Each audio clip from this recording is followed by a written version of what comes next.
नमस्ते। कक्षा 9 कृतिका का पहला पाठ, जिसके प्रश्न उत्तर का पुनर्स्मरण जो इस प्रकार है। पहला प्रश्न है, बाढ़ की खबर सुनकर लोग किस तरह की तैयारी करने लगे। कक्षा 9 के लिए है। बाढ़ की खबर सुनकर लोग किस तरह की तैयारी करने लगे। उत्तर है, बाढ़ की खबर सुनकर लोग अपने अपने घरों में दैनिक आवश्यकताओं के सामान जुटाने लगे, ताकि बाढ़ से घिर जाने पर उन लोगों की छोटी छोटी आवश्यक चीज़ों की तकलीफ़ें न उठानी पड़ें और बाढ़ के पानी के ऊपर आ जाने से सभी लोगों में हड़बड़ाहट थी। प्रश्न नंबर 2 पेज नंबर 12 का है। कक्षा 9 के इस जल प्रलय में दूसरा पाठ, पहले पाठ का दूसरा प्रश्न है। बाढ़ की सही जानकारी लेने और बाढ़ का रूप देखने के लिए लेखक क्यों उत्सुक था। उत्तर इस प्रकार है। बाढ़ की सही जानकारी लेने और बाढ़ का रूप देखने के लिए लेखक इसलिए उत्सुक था कि लेखक ने अपने जीवन में अब तक कई बार बाढ़ को देखा सुना था।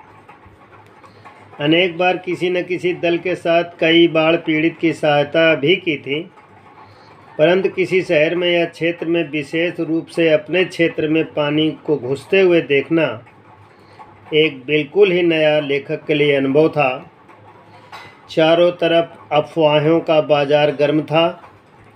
सभी लोग कोई न कोई नई जगह डूबने और वहां पानी भरने की खबर दे रहे थे। प्रश्न नंबर 3 है, सबकी जबान पर एक ही जिज्ञासा, पानी कहाँ तक आ गया। इस कथन को जनसमूह में कौन सी भावनाएं व्यक्त होती हैं। उत्तर है, सबकी जबान पर एक ही जिज्ञासा, पानी कहाँ तक आ गया। इस कथन में जनसमूह के मन में यह भावना उत्पन्न होती है। उत्सुकता, कौतूहल तथा सुरक्षा की भावना प्रकट होती है।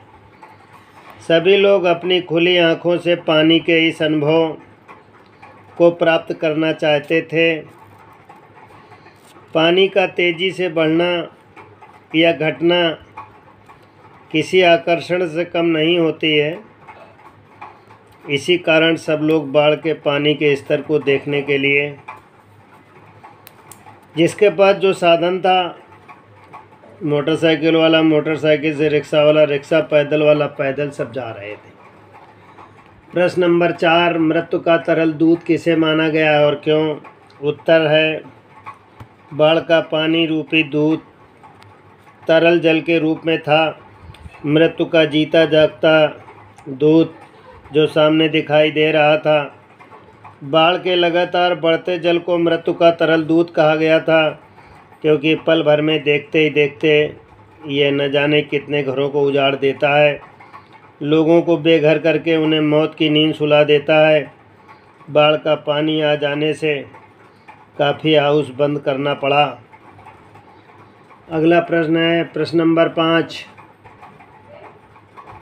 आपदाओं से निपटने के लिए अपने सुझाव बताइए।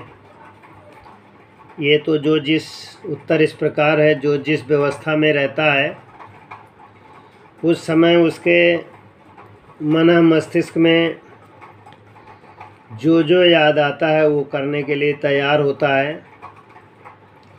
इस पर कभी कभी ये होता है कि हम अपना बचाव नहीं कर पाते। ये विद्यार्थी अपने विचार के अनुसार ही लिख सकते हैं। प्रश्न नंबर 6,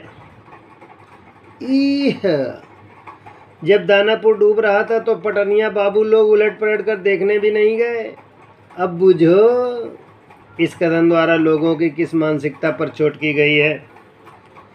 उत्तर नंबर 6 इस प्रकार है, इस कथन से शहरी लोगों की असंवेदनशीलता मानसिकता पर व्यंग किया गया है कि वे स्वकेंद्रित होते हैं, उन्हें दूसरों के दुख सुख से कोई जुड़ाव नहीं होता।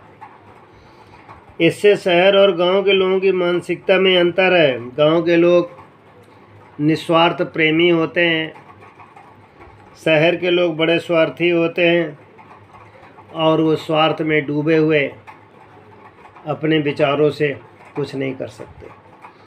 7वां प्रश्न है, खरीद बिक्री बंद हो चुकने पर भी पान की बिक्री अचानक क्यों बढ़ गई थी? उत्तर इस प्रकार है, खरीद और बिक्री बंद हो चुकने पर भी पान की बिक्री अचानक इसलिए बढ़ गई थी, बाढ़ के खतरे से भयभीत होने के कारण सुरक्षा की दृष्टि से सारी दुकानें बंद हो गई थी। वहीं एक तरफ पान की बिक्री बढ़ गई थी, क्योंकि ऐसी स्थिति में लोग बाढ़ को दृश्य देखने के लिए आते थे और जहाँ इकट्ठा होते थे वहीं देखते थे। ये सब विद्यार्थी पढ़ेंगे केवल और उन्हें चिंतन भी करेंगे।